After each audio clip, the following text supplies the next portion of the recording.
కృపా కనికరము కలిగిన మా కన్న తండ్రి, మంచి సంగతులను ఆయన నేర్చుకొనగలిగే శ్రేష్టమైన సమయాన్ని మరలా మా జీవితంలో ఇచ్చి ఇప్పటి వరకు మీ కుమారుడు నిలబెట్టుకొని చక్కటి సంగతులు మాతో మాట్లాడినందుకు స్తుతులు స్తోత్రములు చెల్లిస్తున్నాం. తిరిగి నీ మాటల లోతుల్లోనికి వెళుతుండగా కృప చూపించండి. మంచి మాటలతో మా హృదయాలను నింపుకొని నీ కొరకు బలంగా బ్రతకగలిగే భాగ్యాన్ని ఇవ్వమని కోరుతూ క్రీస్తు నామం నీ ప్రార్థన అడిగి వేడుకొనుచున్నాము తండ్రి, ఆమేన్. ప్రియమైన దేవుని వారలారా, మరలా చాలా కాలం తర్వాత తరగతులలో దేవుడు మనల్ని ఈ ప్రాంతానికి నడిపించి తన చక్కటి మాటలను వినిపిస్తున్న పరలోకమందున్న కన్న తండ్రికి క్రీస్తు పేర కృతజ్ఞతాస్తుతులు చెల్లించుచున్నాను. వేదిక అలంకరించిన దైవజనులకును దేవుని పిల్లలైన మీ అందరికీ కూడా క్రీస్తు పేర శుభములు వందనములు తెలుపుకుంటూ, యేసుక్రీస్తు రాక ఓ వెలుగు ప్రపంచానికి ఎలా పంచిందో, కనపడుతున్న నక్షత్రాలే ఎన్నో సూచనలుగా ఈరోజు మనకు అర్థమవుతున్నప్పుడు, యేసుక్రీస్తు పుట్టుక నక్షత్రం, యేసుక్రీస్తు బ్రతికే ఓ అద్భుతమైన నక్షత్రం అని మంచి మాటలు మనం విన్నాం. తిరిగి వాక్య భాగంలోనికి మనం వెళ్ళగలిగితే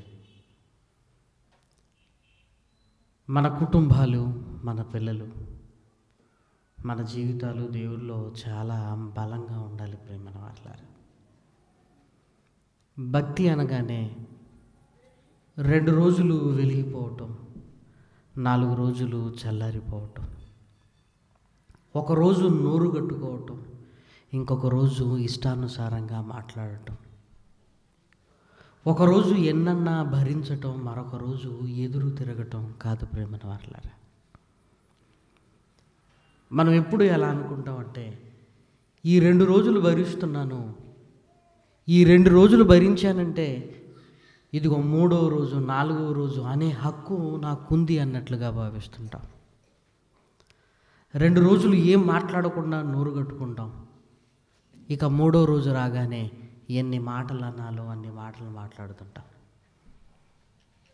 అంటే కొన్ని రోజులు భక్తిగా ఉన్నట్టుగా, భక్తిగా బ్రతుకుతున్నట్లుగా, ఏమొద్దులే, ఏమి నాకు అనవసరంలే అనుకున్న మనమే మరలా 2 రోజులు దాటగానే యథాస్థితిలోనికి వెళ్ళిపోతుంటాం. మరి మనం అట్లాగా నిజంగా ఎందుకు ఆ స్థితి కలుగుతుంది మనకి? బ్రతకాలి బ్రతకాలి అని 100 సార్లు అనుకున్న వారమే, బ్రతకండి బ్రతకండి అని 1000 సార్లు ఆ దేవుని మాటలు వింటున్న వారమే ఎందుకు మరలా ఇలా మారిపోతున్నాం మనం? ఎక్కడ పొరపాటు జరుగుతుంది? దుష్టుడు ఎలాంటి తంత్రములు వేస్తున్నాడు? వాడు మనల్ని పడగొట్టడానికి ఎలాంటి మాయోపాయాలు పన్నుతున్నాడో మనం చాలా జాగ్రత్తగా గ్రహించుకోవాలి. ఒక పంట వేసినప్పుడు పంటలో ఒక మొక్కను చూసి ఇంటికి వస్తే కాదు, ఒక రైతు పంటనంతా పరిశీలించుకోవాలి. ఏ మొక్కకైనా తెగులు పట్టిందా, ఏ మొక్కకైనా ఇబ్బందికరంగా ఉందా, అది గుర్తించగలిగితే మందు చల్లుతాడు. ఈ ఒక్క మొక్కే కదా, ఏమవుతుందిలే అనుకుంటే ఆ మొక్కకు పట్టిన తెగులు మిగిలిన పంటంతా పట్టడానికి ఎన్నో రోజులు పట్టదు. మన ఆత్మీయ జీవితంలో కూడా దుష్టుడు మనల్ని ఎలా శోధించడానికి వస్తున్నాడు? ఎలాంటి ఆలోచనలు మనకు కలిగిస్తున్నాడు? నిజంగా దేవునిలో ఉండగలుగుతున్న మనం అన్నింటిలో జాగ్రత్తగా ఉంటున్నావా? అన్నింటిలో అంటే మన పనులలో, మన కుటుంబంలో, అన్నింటిలో అంటే మన చూపులో, మన నడకలో, మన మాటలో, ఏమంటే అన్నింటినీ చాలా దగ్గరగా చూసుకుంటుండాలి. ఏ దానికి ఇబ్బంది వచ్చినా మన జీవితమే పోతుంది ప్రేమన వర్లారా. కాబట్టి ఈ అన్ని జాగ్రత్తలు, వీటన్నిటి జాగ్రత్తలలో ఉంటున్నప్పుడు మనం బలంగా ఉండటానికి అవకాశం అనేది కలుగుతుంది. ఎందుకంటే దుష్టుడు వాడి ఆలోచనలు ఎలా ఉన్నాయో మీరు చూడండి. హబక్కూకు రాసిన గ్రంథం, దయచేసి మీ బైబిల్ తెరిచి 1వ అధ్యాయము 15వ వచనం. హబక్కూకు గ్రంథము 1వ అధ్యాయము 15వ వచనం. వాడు గాలము వేసి మానవులనందరినీ గుచ్చి లాగియున్నాడు, ఉరులు ఒగ్గి చిక్కించుకొనుచున్నాడు. వాడు తన వలతో వారిని కూర్చుకొని సంతోషపడి గంతులు వేయుచున్నాడు. ఎవరు? దుష్టుడు. ఎవరిని మృంగుదనా అని తిరుగుతున్నాడు అనుకుంటున్నాం మనం. కానీ కేవలం తిరుగులాటలో లేడు. ఇదిగో మృంగేసి మనల్ని తన వలలో చిక్కించుకొని గంతులు వేస్తున్నాడు. అంటే వాడు ఎంత సంతోషంగా ఉన్నాడు చూడండి. వాడు మనల్ని తన వలలో చిక్కించుకొని గంతులు వేస్తున్నాడు అంటే చాలా సంబరపడుతున్నాడండి. ఈ మాట చదివినప్పుడు ఏమనిపించిందంటే, వాడు సంబరపడుతున్నాడు, గంతులు వేస్తున్నాడంటే పరలోకమందున్న కన్న తండ్రి చాలా బాధపడుతున్నాడు అని దాని అర్థం ప్రియమైన వారలారా. ఎందుకు? దేవుని పిల్లల్ని నా వశం చేసుకున్నాను. ఇదిగో దేవుని పిల్లల్ని దేవునిలో లేకుండా చేశాను. ఇదిగో నా వలలో వాళ్ళను చిక్కించుకున్నాను. వాడి సంతోషం చూడండి, వాడి గంతులు చూడండి, వాడి ఆనందం చూడండి. మానవాళి వాడి వలలో పడిపోతుంది ప్రేమన వారలారా. వాడు ఏం చేస్తున్నాడంటే ఉరులు ఒగ్గి అన్నాడు ప్రేమన వారలారా. ఉరులు ఒగ్గి ఎలాగైనా ఆ ఊరిలో మనం పడాలి అని, ఎలాగైనా ఆ ఊరిలోనికి మనల్ని తీసుకొని రావాలని వాడు చెయ్యని ప్రయత్నం అంటూ లేదు ప్రేమన వరలారా. అన్ని రకాలుగా వాడు ప్రయత్నం చేస్తున్నాడు. వాడు ఒగ్గుతున్న ఆ ఉరులు ఏంటి? మనల్ని తన వలలో చిక్కించుకోవడానికి వాడు ఉరులు ఒగ్గుతున్నాడు అన్నాడు. ఏంటి ఆ ఉరులు అనేటివి? ఏంటి ప్రియమన్న వారలారా? ఒక వేటగాడు పక్షిని పట్టుకునేటప్పుడు కూడా వలను వేస్తాడు. ఆ వలను కనిపించనివ్వకుండా, ఆ వల మీద పక్షి దృష్టి వెళ్ళనివ్వకుండా ఏం చేస్తాడంటే నూకలు జల్లుతాడు ప్రియమన్న వారలారా. ఎప్పుడు కష్టపడి ఆహారాన్ని సంపాదించుకొని తిని తృప్తిగా ఉండే పక్షి ఆ రోజు ఏమనుకుంటుందంటే, నేను కష్టపడకుండానే ఆహారం నాకు దొరికింది, ఇంత సమృద్ధి అనుకుంటుంటుంది ప్రేమన వారలారా. వెంటనే ఆ ఆహారాన్ని చూసి ప్రమాదం ఉంది అని మర్చిపోతుంది, గ్రహించదు. ఆ ఆహారాన్ని తినే పనిలో ఉంటుండగానే వేటగాడు ఏం చేస్తాడో తెలుసా? ఆ వలను లాగుతాడు, ఊరిలో పడిపోతుంది ప్రేమన వారలారా. ఈసారి మరలా పక్షి వెళుతుంటుంది. వెళుతున్నప్పుడు నూకలు కనపడుతుంటాయి. ఇప్పుడు ఏమనుకుంటుందంటే, నూకలు ఉన్నావంటే ఖచ్చితంగా వల ఉంటుంది అనుకుంటుంది ప్రేమన వారలారా. వల ఉందా లేదా క్షుణ్ణంగా చూస్తుంది. వల లేదు అని మరలా దిగుతుంది ప్రేమన వారలారా. ఈసారి వల వేసి కూర్చోడు వేటగాడు, బాణముతో చెట్టు చాటున ఉంటాడు. చూసారా? ఇలా కూడా ప్రమాదమే. మరలా ఆకాశంలో ఉన్న పక్షి వెళుతున్నప్పుడు చెట్టు చాటున వేటగాడేమైనా బాణంతో ఉన్నాడా, వల ఏమైనా ఉందా క్షుణ్ణంగా చూస్తుంటుంది. ఏమీ లేదనుకుని ఇదిగో మరలా కిందికి దిగులుతుంది. ఇప్పుడు వేటగాడు ఏం చేస్తాడో తెలుసా? మత్తు కలిపిన ఆహార పదార్థాన్ని వేస్తాడు. తిని ఏం చేస్తుంది? ఇదే స్పృహ కోల్పోతుంది. చూసారా? అంటే వాడు ఏం చేస్తున్నాడంటే ఇదిగో పద్ధతి మారుస్తున్నాడు. పద్ధతి మారుస్తున్నాడు ప్రేమను వారలారా. మనం ఏమనుకుంటామంటే ఇది శోధన కాదు, ఇది దుష్టుడు కాదు అనుకుంటాం. వాడు పద్ధతులు మారుస్తూ ఇదిగో ఏం కాదులే అనే స్థితిలోనికి మనల్ని తీసుకుని వెళుతున్నాడు. వాడు మరణపు ఊరులను మన కళ్ళ ముందు ఉంచుతున్నాడు ప్రేమను వారలారా. వాడు ఉరులు ఒగ్గి అన్నాడు. ఈ ఉరులు ఏంటో బైబిల్ గ్రంథములోనికి వెళ్ళి చూడగలిగితే కీర్తనల గ్రంథము దయచేసి మీ బైబిల్లో తెరిచి కీర్తనల గ్రంథము 18వ అధ్యాయము 5వ వచనాన్ని చూడండి. కీర్తనల గ్రంథము 18వ అధ్యాయము 5వ వచనం. పాతాళపు పాశములు నన్ను అరికట్టగను, మరణపు ఉరులు నన్ను ఆవరింపగను. దేవా, మరణపు ఉరులు నన్ను ఆవరించాయి. ఇక చావటం తప్ప మరొక గత్యంతరము లేని స్థితిలోనికి ఇదిగో నేను వెళ్ళిపోయానయ్యా, నేను వెళ్ళిపోయాను. మరణపు ఉరులు, వాడు ఉరులు ఒగ్గి అని హబక్కు గ్రంథంలో చూస్తున్నాం. ఆ ఉరులు ఏంటి అంటే ఇదిగో మరణపు ఉరులు. అంటే ఆ ఉరులోనికి వెళితే మరణమే శరణము ప్రేమన వారలారా. ఇక చావు తప్పని పరిస్థితిలో, చావు తప్పదు. ఇంకా వాడు మరణపు ఉరులను మన కళ్ళ ముందు పెడుతున్నాడు ప్రేమన వారలారా. వాటిని చాలా జాగ్రత్తగా మనం ఆలోచించాలి.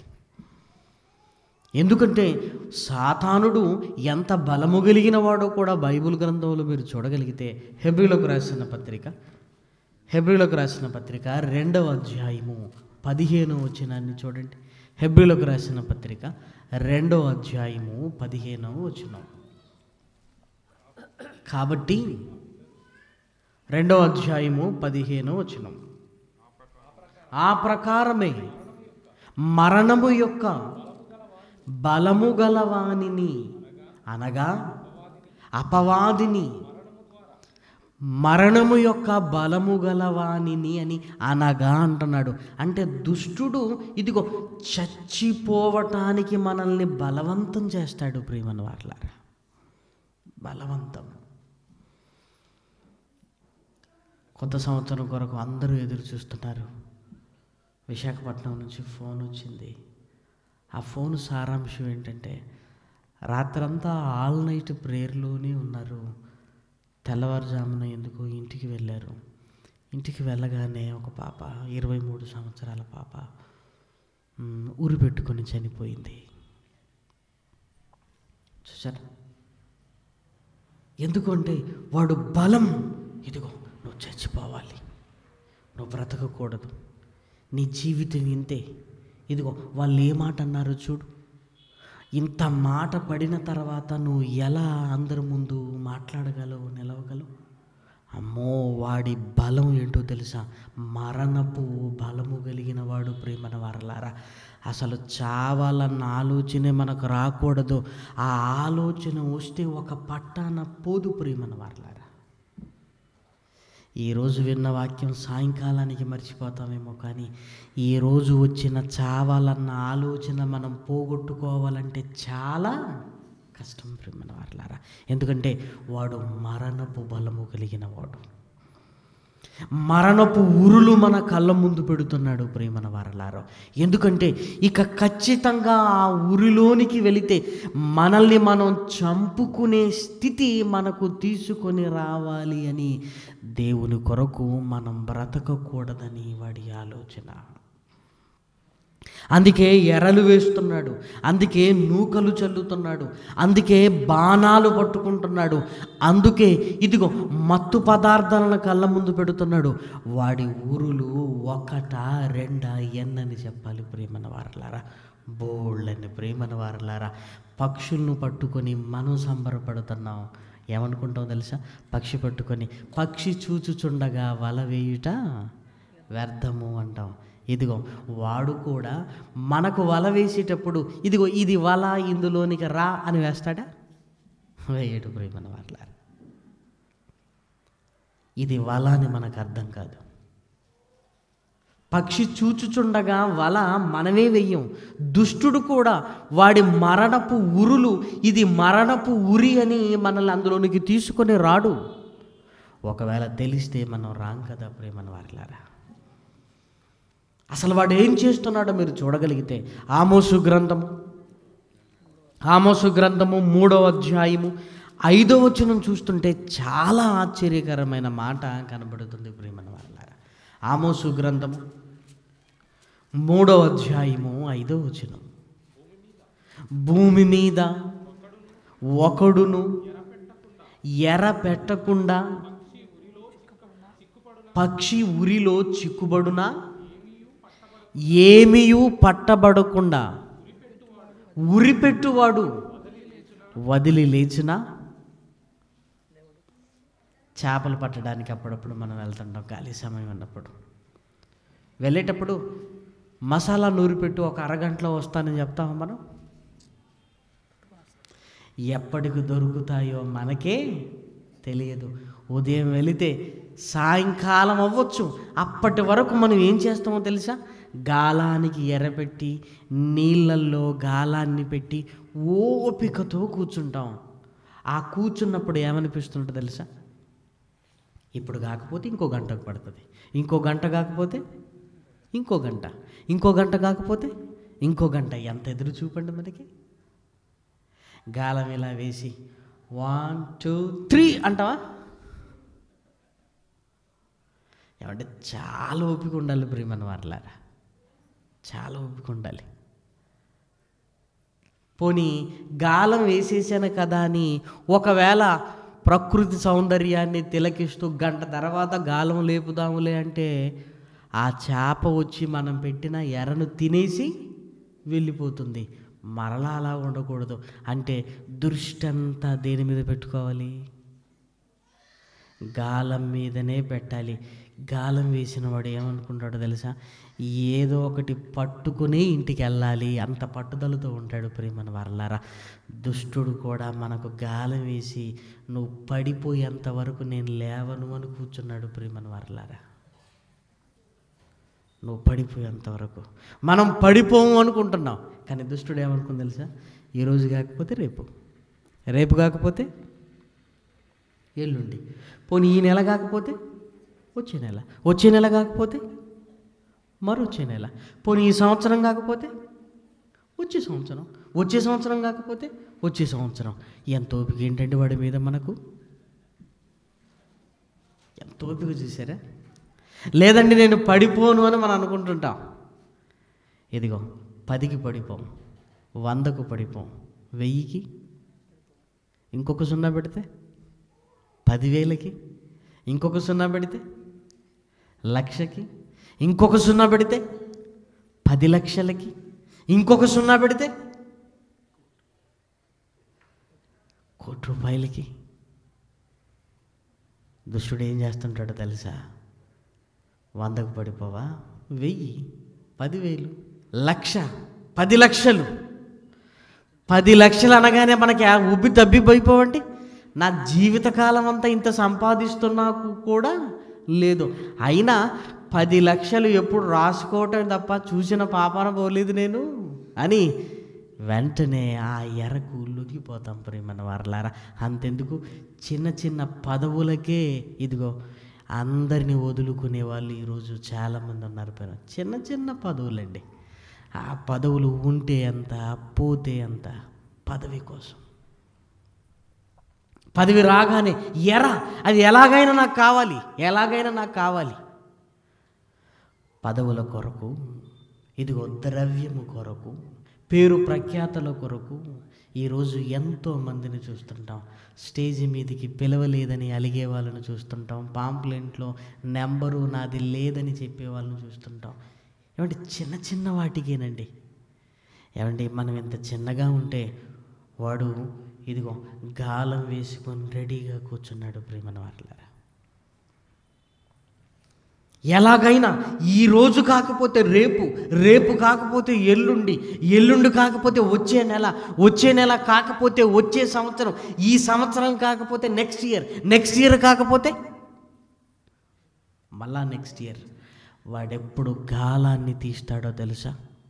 ఎప్పుడు తీస్తాడంటే మనం పడిపోయినప్పుడైనా, లేదంటే మనం చచ్చిపోయినప్పుడైనా. ప్రియమైన వారలారా, ఈలోపు మనం పడిపోయైనా ఉండాలి, లేకపోతే చచ్చిపోయైనా ఉండాలి. ప్రియమైన వారలారా, లేకపోతే వాడు గాలాన్ని తీయడు. ప్రియమైన వారలారా, నిజంగా ఈ పాయింట్ చదివినప్పుడు, ఈ మాట చదివినప్పుడు మమ్మల్ని పాడు చేయడానికి వాడికి అంత నిరీక్షణ ఉంటే, మహనీయుడైన యేసు క్రీస్తు కొరకు మనం ఎంత ఎదురు చూడాలి. ప్రియమైన వారలారా,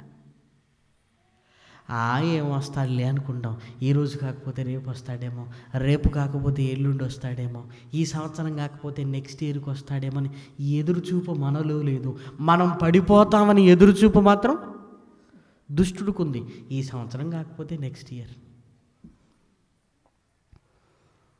అందుకే కొత్త సంవత్సరం వస్తుంది కదా, ఈ సంవత్సరం మీరు పడిపోలేదా? 2016లో 17లో గాలం వేస్తాను, దానిదే ఉంది. ఒకవేళ 17 మీరు పడిపోలేదా? 18లో ట్రై చేస్తాను. 18లో మీరు ట్రై చేయలేదా? ఒకవేళ పడిపోలేదా? 19లో ట్రై చేస్తాను. ఇక నేను ట్రై చేయను అన్నాడంటే దాని అర్థం ఏంటి? మన ఆధార్ కార్డు కొట్టివేయబడింది అని దాని అర్థం. మనం చచ్చిపోయాము అని. మనిషిని మోసగించడానికి ఇదిగో వాడు ఎర్ర పెట్టకుండా వదలట్లేదు. ఎర్ర పెట్టి మనం పడిపోయేంత వరకు వాడు లేవద్దు అనుకుంటున్నాడు. ఏంటండి ఆ పట్టుదల? మరలా చదువుకుందాం ఆ మాట. ఆమోసు గ్రంథము 3వ అధ్యాయము 5వ వచనం. భూమి మీద ఒకడును ఎర్ర పెట్టకుండా పక్షి ఉరిలో చిక్కుబడునా, ఏమీయూ పట్టబడకుండా ఉరిపెట్టువాడు వదిలి లేచునా. వాడు ఎలా ఉరి పెడుతున్నాడో, ఏ మరణపు ఊరులను మన దగ్గరికి తీసుకొస్తున్నాడో, ఒక మరణపు ఊరిని గురించి బైబిల్ గ్రంథంలో మనం మాట్లాడుకోవాలి. ప్రియమైన వారలారా, చాలా ఉన్నాయండి, చాలా ఉన్నాయండి. వాడు ఎలాంటి ఉరి పెడుతున్నాడు, మనకు తెలియకుండానే ఆ ఉరిలోనికి ఎలా వెళ్ళిపోతున్నామో బైబిల్ గ్రంథంలోనికి వెళ్ళి చూడగలిగితే, తిమోతి గారికి రాసిన మొదటి పత్రిక 6వ అధ్యాయము, తిమోతి గారికి రాసిన మొదటి పత్రిక 6వ అధ్యాయము 9వ వచనాన్ని చూడండి. 9వ వచనం. ధనవంతులగుటకు అపేక్షించువారు శోధనలోను ఊరిలోను. ఊరులు అంటే ప్లూరల్, ఊరి అంటే సింగులర్. ఇదిగో ధనవంతులగుటకు అపేక్షించువారు ఊరిలోను అంటే వాడు మొట్టమొదటి ఉరి మన కళ్ళ ముందు ఏంటనమాట? ధనవంతులగుటకు అపేక్షించటం. ఏమండి, నేను గొప్పని అయిపోవాలండి, నేను ధనవంతుని అయిపోవాలి, ధనవంతుని అయిపోవాలి అన్న ఆలోచన ఉంది చూసారా? ఆ ఆలోచన ఒక ఉరి. ప్రియమైన వారలారా, మనం ఏమనుకుంటాం? ఇందులో తప్పే ఉంది అనుకుంటాం, కానీ అందులో వల ఉంది, అందులో వల ఉంది. ఇప్పుడు నెక్స్ట్, మరి ధనవంతుడిగా నేను ఎలా అవ్వాలి? ఏదైనా బిజినెస్ చేయాలా? బిజినెస్ చేయాలంటే మరి బాగా కష్టపడాలి, ఎప్పటికో డెవలప్ అవుతుంది. మరి తొందరగా నేను ఎలా అయిపోతాను? నా దగ్గర ఉన్నది ఓ 5 లక్షలు, ఓ 2 లక్షలు, ఈ 2 లక్షలతో నేను ఎలా ధనవంతుని అయిపోవాలి అని రకరకాలుగా ఆలోచిస్తున్నప్పుడు నెమ్మదిగా దుష్టుడు తన వలలోనికి మనల్ని లాగుతుంటాడు. ఏంటి? బ్యాంకులో పెట్టవచ్చు కదా అంటాడు ఒక ఆయన. 2 లక్షలకు బ్యాంకు వాడు ఏం వడ్డిస్తాడండి? బ్యాంకులో పెడితే ఏం లాభం? రూపాయో 2 రూపాయలు అన్నప్పుడు అప్పుడు ఇంకొక ఆలోచన వస్తుంది. అదే ఈ డబ్బులు బయటకు వడ్డీకి తిప్పితే 100కు 5 అంట, 100కు 5 అంటే నెల కాగానే మన అసలు మొత్తం అలానే ఉంటుంది, మరలా పైగా డబ్బులు వచ్చేస్తాయి. తొందరగా ఏ కష్టం లేకుండా ఇచ్చి అడుక్కోవటమే కదా. ఇది ఏదో చాలా బాగుంది. ఒక్కసారి ఇవ్వటం, మరలా నెల నెల అడుక్కోవటం. ఉద్యోగస్తుడికైనా ఇదిగో నెల నెల ఎలా శాలరీ వస్తుందో నాకు కూడా అలానే వస్తుంది, మరలా అసలు అలానే ఉంటుంది. చూసారా? ఇది వల అని మనుషులు అనుకోవటం లేదు ప్రియమైన వారలారా. ఏమనుకుంటున్నారంటే, బా ఎంత తెలివి ఉంది నాకు, 1,00,000 2,00,000 చేయగలను, 2,00,000 4,00,000 చేయగలను, 4,00,000 5,00,000 చేయను. ఏం చేసి? ఈరోజు వడ్డీ వ్యాపారాలు. అది వల, వాడు ఎర పెట్టాడు, ఆ ఎరలోనికి నేను వెళ్ళిపోయాను. నెమ్మదిగా నా జీవితం ఎక్కడికో వెళ్ళటానికి సిద్ధపడుతుందని మనకు అర్థం తెలియదు ప్రియమైన వారలారా. ఏమనుకుంటాం తెలుసా? వస్తున్న డబ్బులను చూసి మురిసిపోతుంటాం. ఇంతకంటే మంచి బిజినెస్ ఇంకొకటి లేదు అనుకుంటాం. అలా లేదు అనుకుని డబ్బుకు అలవాటు పడుతుంటాం. ఈ డబ్బుకి ఎప్పుడైతే అలవాటు పడుతుంటామో పేదవాళ్ళని ఇబ్బంది పెడుతుంటాం. వాళ్ళ కష్టాలలో కన్నీళ్ళలో ప్రియమైన వారలారా వాళ్ళ ఆస్తులు లాక్కోవడానికి ప్రయత్నం చేస్తుంటాం, వాళ్ళ స్థలాలు లాక్కోవడానికి ప్రయత్నం చేస్తుంటాం, వాళ్ళ పొలాలు లాక్కోవడానికి ప్రయత్నం చేస్తుంటాం, వాళ్ళని ఇబ్బంది పెడుతుంటాం, వాళ్ళ స్థితిని గురించి మాట్లాడుతుంటాం. నీవెంత, నీ లెక్కెంత అని వాళ్ళని గాయపరుస్తుంటాం. నిజంగా ఆ గాయాలన్నీ ఎదురు తిరిగి మన గుండెల్లోనే గుణపంలా గుచ్చుకుంటాయన్న సంగతి మనకు తెలియదు. మనకు తెలియదు ప్రియమైన వారలారా. ఇదిగో ధనవంతులగుటకు అపేక్షించువారు, ఇదిగో ఈరోజు కష్టపడితే ఎప్పటికో నేను ధనవంతునవుతాను, ఈ 1,00,000 ఈ 2,00,000 ఈ 2,00,000 అలా వడ్డీలకు తిప్పుకుంటే చాలు. ఇందులో రకరకాలు ఉన్నాయండి. ఇందులో గిరిగిరి అట. ఏంది గిరిగిరి? అబ్బా, అంటే ఇక ఇచ్చినోడు మన చుట్టే తిరుగుతుంటాడు అనమాట. గిరిగిరి అంటే మనం వదిలిపెట్టాడు, ఇంకా వలేసాడు కదా, ఇంకేం వదిలిపెడతాడు? పోనీ గిరిగిరి అని మన చుట్టూ తిరుగుతుంటాడు. ఇది దాటింది అనుకోండి ఇంకోటట, చక్రవడ్డీ. చక్రం తిప్పుతాడు. నెక్స్ట్ ఏంటి? భూచక్ర వడ్డట. తర్వాత ఏంటి? సూర్యచక్ర వడ్డట. ఇంకా అనంత విశ్వంలోకి వెళ్ళిపోతున్నాడు. ఇంకా ఇదిగో ఈ లెక్కలు పేదవాడి కష్టాన్ని లాగేస్తుంటాం, వాడి చెమటను లాగేస్తుంటాం, వాడు రక్తాన్ని లాగేస్తుంటాం. అయ్యా అసలు ఇస్తాను, నేను వడ్డీ ఇవ్వలేదంటే ఎలాగైనా నువ్వు నాకు వడ్డీ ఇవ్వాల్సిందే అని వాడిని ఇబ్బంది పెడుతుంటాం ప్రియమైన వారలారా. వాడి పిల్లలకు పెట్టుకోవలసిన భోజనాన్ని తీసి ఇదిగో మనకిస్తుంటాడు. వాడు పిల్లల ఆకలితో ఉంటారు, వాడు పిల్లలకు పెట్టుకోవలసిన చదువులకు పెట్టుకోవలసింది వడ్డీగా మనకిస్తుంటాడు ప్రియమైన వారలారా. నెమ్మదిగా కుటుంబం కష్టాలలోనికి కన్నీళ్ళలోనికి వెళ్ళిపోతుంటుంది ప్రియమైన వారలారా. ఆ కుటుంబం ఓ పేదరికంలో జారిపోవడానికి కారణం ఎవరు? ఈరోజు వడ్డీ వ్యాపారులు కాదా?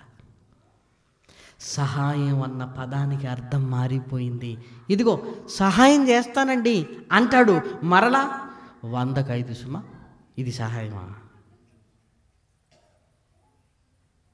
ఇది సహాయమా? సహాయం అన్న పదానికి అర్థం మారిపోయింది ప్రియమైన వారలారా. ఒకప్పుడండి ఇచ్చే బదులు ఇదిగో 10,000 తీసుకో, మరలా నువ్వు ఉన్నప్పుడు 10,000 ఇవ్వు, చే బదులు మంచితనం. ఒరే మనం ఆదుకోవాలిరా, మనం ఆదుకోవాలి, మనం ఆదుకోకపోతే ఎలా? మన ఊరుడు కదరా, మన కుటుంబం కదరా అని మంచి భావాలు ఉండేటివండి, మంచి భావాలు ఉండేటివి. ఆ రోజుల్లోనండి పెద్దలు మాట్లాడుతున్నప్పుడు ఇంకా ఆశ్చర్యంగా ఉంటాయి. కాగితాలు ఎక్కడినాయన మా రోజుల్లో, ఏదో మాట మీద ఇచ్చేసాం, మాట మీద తిరిగి తీసుకున్నాం. స్టాంపు పేపర్లు, కాగితాలు, వేలిముద్రలు. ఎందుకు? వాడి ఆస్తులన్నీ జప్తు చేయడానిక? మనకు తెలుస్తుంటుంది వాడు ఇవ్వలేడు అని తెలుస్తుంటుంది, అయినా ఎలాగైనా రాబట్టుకోవాలి. ఎందుకు? ఆ డబ్బు పిచ్చి వచ్చేసింది. 1,00,000 2,00,000 అయ్యాయి, 2,00,000 3,00,000 అయ్యాయి. సరిపోతుందిలే అనే ఆశ ఉండదు ప్రియమైన వారలారా. ధనవంతుడికి ఎంతున్నా ఇంకా కావాలి కావాలి కావాలి కావాలి. తద్వారా నెమ్మదిగా మన జీవితాలు ప్రియమైన వారలారా ఊరిలోనికి వెళ్ళిపోతుంటాయి. మన కుటుంబం బాగుండాలని ఎన్నో కుటుంబాలకు నష్టాన్ని కలిగిస్తే దేవుడు ఊరుకుంటాడా? ఊరుకోడు ప్రియమైన వారలారా. ఇదిగో మొదటి రకపు ఊరి, ధనవంతుల కూటకు అపేక్షించటం అనేది మొదటి ఉరి. రెండవది ఏంటో తెలుసా? ఇదే తిమోతి గారికి రాసిన మొదటి పత్రిక 6వ అధ్యాయము 6వ వచనం చూడండి. 6వ వచనం 6, 7, 8 వచనములు. సంతుష్టి సహితమైన దైవభక్తి గొప్ప లాభసాధనమై ఉన్నది. మనం ఈ లోకములోనికి ఏమీయూ తేలేదు, ఇందులో నుండి ఏమీయూ తీసుకొని పోలేము. కాగా అన్న వస్త్రము గలవారమై ఉండి వాటితో తృప్తి పొందియుందుదుము. అన్న వస్త్రములు కలిగి చాలా సంతోషంగా ఉండాలి మనం అంటున్నాడు. కానీ మనం ఏం చేస్తామంటే మనకున్న వాటిని బట్టి సంతోషించాం, మనం లేని వాటిని గురించి ఆలోచిస్తుంటాం. ఆ లేని వాటిని మన ఇంట్లోకి తెచ్చుకోవాలి, ఆ లేని ఆడంబరాలకు పోతుంటాం మనం, లేని ఆడంబరాలకి. అలా ఆడంబరాలకు పోతున్నప్పుడు ఏం జరుగుతుంది? మన దగ్గర డబ్బు లేదు. డబ్బు లేనప్పుడు ఇదిగో లేని వాడిని నాకెందుకు ఇవన్నీ అనుకుంటావా? ఆ ఆడంబరాలు, ఆ పెద్దరికానికి ఏం చేస్తామో తెలుసా? అవసరం అయితే 100కు 10 అయినా సరే ఎక్కడైనా తీసుకొని రావలసిందే. అందుకే ఒక మాట అంటారు, తల తాకట్టు పెట్టి అయినా సరే. తల తాకట్టు పెడతావా? అంత కష్టం నీకేమొచ్చింది? మొదటిది ధనవంతులగుటకు అపేక్షించటం, రెండవది ఉన్న స్థితిలో మనం సర్దుకోలేక ఇదిగో నెమ్మదిగా అప్పుల బాట పడుతుంటాం. ప్రియమైన వారలారా, ముందు 10,000 ఇచ్చేస్తాం, మరలా నెక్స్ట్ 20,000 ఇచ్చేస్తాం, మళ్ళీ ఆ తర్వాత 50,000. అంటే మనకు కూడా ఏ నమ్మకం కలుగుతుందంటే 10,000 తీసుకున్నప్పుడు నేను ఇవ్వలేదా, 20,000 తీసుకున్నప్పుడు నేను ఇవ్వలేదా, 50,000 తీసుకుని కూడా ఇచ్చేస్తాం. ఇక టెండర్ పెద్దదానికి వేస్తాం. ఎంత? 1,00,000. ఇక ఇచ్చే స్థితి మనకుండదు ప్రియమైన వారలారా. మరి ముందు మనం ఇవ్వగలిగాం కదా అన్నప్పుడు దుష్టుడు కూడా మనకు అప్పును కూడా అలవాటు చేస్తాడు ప్రియమైన వారలారా. అందుకే మీరు బాగా గమనించండి, మీ ఊర్లో అప్పు చేసిన వాడే మళ్ళీ చేస్తుంటాడు. అంటే ఏమైపోయింది? అది అలవాటుగా మారిపోయింది. అలవాటుగా ఎందుకు అలవాటు అయిపోయింది? ఉన్న దాంట్లో సంతృప్తి చెందటం అనేది లేదు. ఉన్న దాంట్లో సర్దుకోవాలి. అయినా ఈ ఆడంబరాలు నాకు అవసరమా? ఉన్నవాడు ఏదో ఒక పుట్టినరోజుకు 2 కోసాడండి పొట్టేళ్లను. కొయ్యనివ్వండి, మనకెందుకు? ఇప్పుడు మనమేమంటాం అంటే ఈ వీధిలో వాడు కోస్తే నేను కొయ్యలేనా? అసలు నా పరపతి ఏంటి? అసలు మా తాతలు ఎలా ఉండేవాళ్ళో తెలుసా? మన తాతలు ఎలా ఉండేవాళ్ళు ఇప్పుడు ఎందుకయ్యా? వాళ్ళు నెయ్యితో తిన్నారు, మనకు నూనె గతి లేదు. ఇప్పుడు 4 తీసుకురండి, 4 కొయ్యాల్సిందే అంతే. ఇదిగో మన ఆశలు, మన ఆడంబరాలు లేకున్నా మన మాటలు ఎంత పెద్దగా ఉంటాయి తెలుసా? చాలా పెద్దగా ఉంటాయండి మన మాటలన్నీ. ఎంతమందిని పిలుతామండి ఫంక్షన్కి? ఊరోళ్ళందరికీ ఇచ్చేరా? ఊరోళ్ళందరికా? అందుకే ఓ పదం నానుడు వచ్చింది, మనం కానీ ఏదైనా చేస్తే ఆకాశం అంత పందిరి, భూదేవంతా పీట. మరి వచ్చిన వాళ్ళందరికీ పెట్టడానికి మన దగ్గర ఏమైనా ఉందా? ఏమంటే కూరగాయలతో పెట్టేద్దాం, చిచి పరువు పోయే పనిరా. కూరగాయల రీతో ఎవడన్నా ఫంక్షన్ చేస్తాడా? మరి ఏం చేయాలి? ముక్క ఉండవలసిందే. మరి ఆ ముక్కకు 1,00,000 అవుతుంది, అయినా పర్వాలేదు. ఏముందరా, ఓ పంట ఇలా తీసి అలా ఇస్తాను. పంట ఇలా తీస్తావా? అంత ఈజీ? మన లెక్కలు అలా ఉంటాయి. ఎలా తీరుస్తావారో మనం. ఏముంది, వరేసాను కదా, నేనైనా చూస్తాను, నిగనిగలాడిపోతుంది. కోసి అటు మార్కెట్కి వెళ్ళటం, ఇటు తీసుకురావటం, ఈ చేతుల్లో నుంచి తీసుకోవటం, ఈ చేతుల్లో ఇచ్చేయటం, అయిపోయింది.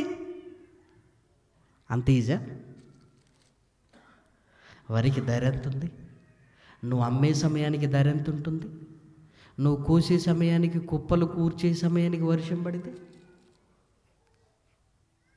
ఏమండి, ఇవన్నీ మనకు అనుభవాలు ఉన్నవా లేవా చెప్పండి? మార్కెట్లోనికి వెళ్ళి కూడా వర్షాలకి తడిచిపోయి వదిలేసి వచ్చిన రోజులు బోల్డన్ని ఉన్నాయండి ప్రేమని వారలారా. ఇవన్నీ మనకు గుర్తురావు. ఏమంటాం తెలుసా? ఈ లక్ష్యం ఉంది, అలా పంట అమ్ముతాను, ఇలా ఇచ్చేస్తాను, అయిపోయింది.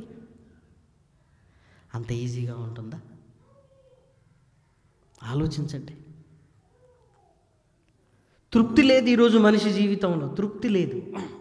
ఇదిగో వారిలా నేను ఉండాలి, వీళ్ళలా నేను ఉండాలి, వాళ్ళలా నేను ఉండాలి. ఎవరిలా ఎవరు ఉండొద్దు ప్రేమన్న వారలారా. మనం మనలానే ఉందాం. ఎవరినో ఆలోచించకూడదు, ఎవరినో మనం ఊహల్లోకి తెచ్చుకోకూడదు. నాకు వాళ్ళకి ఇది ఉంది ఇది లేదు అన్న స్థితి మనకెందుకు? ఉన్న దాంట్లోనే సర్దుకోవాలి ప్రేమన్న వారలారా. ఏమండి, అప్పు చాలా భయంకరమైనది ప్రేమన్న వారలారా, చాలా భయంకరమైనది ప్రేమన్న వారలారా. మనం ఆ దిశగా ఆలోచించడం లేదు. 10,000 తీసుకున్నాను ఇచ్చాను, 20,000 తీసుకున్నాను ఇచ్చాను. ముందు ఇవ్వగలుగుతావు, నెమ్మదిగా అది అలవాటు అవుతుంది. ఆ అలవాటు అయిపోయిన తర్వాత ఏం చేస్తాం తెలుసా? ఈ అప్పు తీర్చడానికి ఇక్కడ అప్పు చేస్తావు, ఇక్కడ అప్పు తీర్చడానికి ఇంకొక అప్పు చేస్తావు, ఇంకొక అప్పు తీర్చడానికి ఇంకొక అప్పు. ఇక మనశ్శాంతి లేని స్థితిలోనికి నెమ్మదిగా వెళ్ళిపోతుంటాం ప్రేమన్న వారలారా. ఇవి మరణపు ఊరులు. ఇచ్చేవాడికి ఎన్ని సమస్యలు వస్తాయో తీసుకున్న మనకు కూడా అన్ని సమస్యలు ఉంటాయి ప్రేమన్న వారలారా. ఏమండి, ఈ వడ్డీ వ్యాపారం, ఈ అప్పు ఇవ్వటం, అప్పు తీసుకోవటం అంత మంచిది కాదు ప్రేమన్న వారలారా. బైబిల్ గ్రంథంలో దేవుడు చాలా సందర్భాలలో మనల్ని హెచ్చరించింది. మరణపు ఊరి అది, మరణపు ఊరి. ఇదిగో సాతానుడు మరణపు బలము కలిగిన వాడుగా ఇదిగో నెమ్మదిగా అందులోనికి మనల్ని తీసుకుని వెళుతున్నాడు ప్రేమన్న వారలారా. అనారోగ్యానికి ఏదో అప్పు చేసావంటే అర్థం ఉంది, పిల్లల చదువు కోసం ఏదో చేసావంటే అర్థం ఉంది. కానీ ఫంక్షన్లకు, విందులకు, వినోదాలకు ఏమంటే అప్పులు చేసావంటే అసలు అర్థమే లేదు ప్రేమన్న దేవుని పిల్లలారా. ఇదిగో ఒకసారి చేసి తీర్చగలిగావంటే అమ్మయ్య, మళ్ళా వెళ్ళకుండా నేను చూసుకోవాలి, ఏముంది అని ఈజీ అయిపోయి 1,00,000, 2,00,000, 3,00,000, 4,00,000, 5,00,000, 6,00,000 తీసుకోగలుగుతాం ప్రేమన్న వారలారా. నీళ్ళలా ఖర్చు అయిపోతే వడ్డీ పెరుగుతుంటుంది ప్రేమన్న వారలారా. ఏం చేయాలో అర్థం కాదు. చివరికి నెమ్మదిగా వలలో చిక్కుకుంటాం ప్రేమన్న వారలారా. బైబిల్ గ్రంథంలోనికి వెళ్ళి చూడగలిగితే ఎన్నిసార్లు దేవుడు మనల్ని గద్దిస్తూ రాయబడిన మాటలు చూడండి. యెహెజ్కేలు గ్రంథం 18వ అధ్యాయము 8వ వచనం. యెహెజ్కేలు గ్రంథం 18వ అధ్యాయము 8వ వచనం. వడ్డీకి అప్పు ఇయ్యకయు, లాభము చేపట్టకయు, అన్యాయము చేయకయు. ఇదిగో అన్యాయము, నువ్వు వడ్డీకిచ్చి వాడి కష్టాన్నంతా దోచుకుంటున్నావు. ఎవరైనా తీసుకున్నది మరలా ఇవ్వగలిగే స్థితి అందరికీ ఉంటుంది ప్రేమన్న వారలారా. అందరూ ఇబ్బంది పడేది ఎక్కడో తెలుసా? ఈ వడ్డీ ప్రేమన్న వారలారా. మొన్న ఒక సోదరుడు చాలా నిరాశ నిస్పృహలతో మాట్లాడుతూ, అన్న HDFCలో 7 లక్షలు తీసుకున్నానన్నా. తీసుకున్నారా? మళ్ళీ ఇచ్చేసారా బ్రదర్ అంటే 4 సంవత్సరాల నుంచి కడుతున్నానన్నా. ఇదిగో ఇంచుమించు ఇప్పటికీ 5 లక్షలు కట్టానన్నా అంటున్నాడు. అంటే ఇంకా మిగిలింది 2 లక్షలే కదా అంటే నవ్వి ఈ 5 లక్షలు వడ్డీ అన్న అంటున్నాడు. అదేంటి బ్రదర్ అంటే, తీసుకునేటప్పుడు ఇక్కడ సంతకం పెట్టండి, అక్కడ సంతకం పెట్టండి అన్నారు. అవసరం కనుక తీసుకున్నాను. ఆ తర్వాత ఈ వడ్డీ ఆ వడ్డీ అని ఇదిగో ఇది పరిస్థితి అన్న. ఒక ఇంటికి వెళ్ళాను, సోదరుల ఇంటికి వెళ్ళాను సభలప్పుడు. వెళ్ళినప్పుడు అన్నయ్య లోన్ తీసుకుని ఇల్లు కట్టుకున్నాను అన్నాడు. చాలా హ్యాపీగా ఫీల్ అయ్యాం. మరలా సభలకు వెళ్ళేసరికి ఈ ఇల్లు కాకుండా ఇంకో ఇంట్లో ఉన్నాడు. అన్న ఇక్కడికి మారారేంటి అని అడుగున్నాను. అవునన్నా ఇది రెంట్కు అన్నాను. అదేంటి మన ఇల్లు ఉండే కదా అన్నాడు. అప్పుడు ఏమన్నాడంటే, ఏం లేదన్నా లోన్ పెట్టి ఇల్లు కట్టుకున్నా, లోన్ తీర్చడానికి ఇల్లు అమ్ముకున్నా అన్నాడు. అంతే. లోన్ ఎందుకు తీసుకున్నా? ఇల్లు కట్టుకోవడానికి. మరి ఇల్లు ఎందుకు అమ్మినా? లోన్ తీయడానికి. అదేంటంటే, అమ్మో అన్నయ్య మీరు కూడా ఇల్లు కడుతున్నారని విన్నాను, అప్పు మాత్రం చేయకండి అన్నాని మంచి సలహా ఇచ్చాడు. ఎందుకు పరిస్థితి ఇదే. అంటే చివరికి ఎలా అయిపోతుందో చూసారా? ఈ వడ్డీ ఆ వడ్డీ ఆ వడ్డీ, లేనివన్నీ ఇదిగో మాట్లాడి ఇక నా వల్ల కాదు అని ఆ ఇల్లు అమ్మేసి మొత్తం కట్టేశానన్న, రెంట్కి వచ్చేసానన్న అంటున్నాడు. ఒక ఉద్యోగస్తుడు పరిస్థితి ఎలా ఉందో చూసారా? అందుకే దేవుడేమంటున్నాడంటే, అప్పుకు వడ్డీకి మీరు ఇవ్వద్దు, అది అన్యాయం అంటున్నాడు. ప్రియమైన వారలారా, అన్యాయం అంటున్నాడు. న్యాయం అంటే నువ్విచ్చింది తీసుకో. 10,000 ఇచ్చావా, 10,000 తీసుకో, న్యాయం. నువ్వు 10,000 ఇచ్చినందుకు ఇదిగో 10,000 మళ్ళీ ఇవ్వాలట, మళ్ళీ 10,000కు వడ్డీ నెల కడుతుండాలట. మళ్ళీ ఏమంట తెలుసా? అసలు ఇవ్వకపోయినా నెల వడ్డీ కట్టు. అసలు ఇవ్వకపోయినా ప్రాబ్లం, నెల వడ్డీ కట్టు. ఏంటండి, అవసరాలు అందరికీ ఉంటాయి.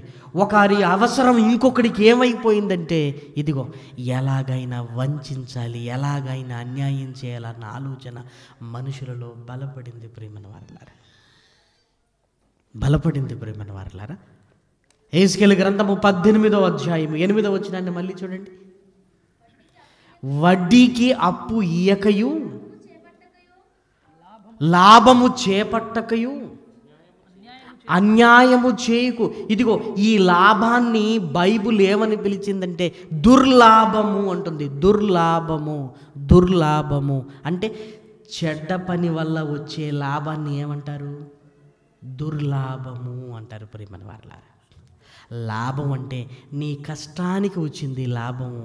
ఇదిగో ఈ వడ్డీ వల్ల వచ్చింది, అది లాభం అనుకోకూడదు. ప్రియమైన వారలారా, దుర్లాభము. ప్రియమైన వారలారా, ఆ స్థితి మంచిది కాదు. ప్రియమైన వారలారా, నిర్గమాకాండము 22వ అధ్యాయము 25వ వచనం. నిర్గమాకాండము 22వ అధ్యాయము 25వ వచనాన్ని చూడండి. నా ప్రజలను మీ యొద్ద నుండి ఒక బీదవానికి సొమ్ము అప్పిచ్చిన ఎడల వడ్డీకిచ్చు వాని వలె వాని ఎడల జరిగించకూడదు, వానికి వడ్డీ కట్టకూడదు. చూసారా? వానికి వడ్డీ కట్టొద్దు. వాడి జీవితమే చిన్న పనులు చేసుకుని బతుకుతున్నాడు. నీ వడ్డీలు, చక్ర వడ్డీలు ఎక్కడ కట్టగలడు చెప్పండి? కట్టలేరు. ప్రియమైన వారలారా, దేవుడు వద్దు, బదులుకి ఇవ్వండి, మరలా నీకు ఇస్తాడు. సహాయపడొచ్చు కదా ప్రియమైన వారలారా. ఈరోజు సహాయం కూడా దుర్లాభంలోకి వెళ్ళింది. నేను ఇప్పిస్తాను, నువ్వు నాకెంత ఇస్తావు? నేను ఇప్పిస్తాను.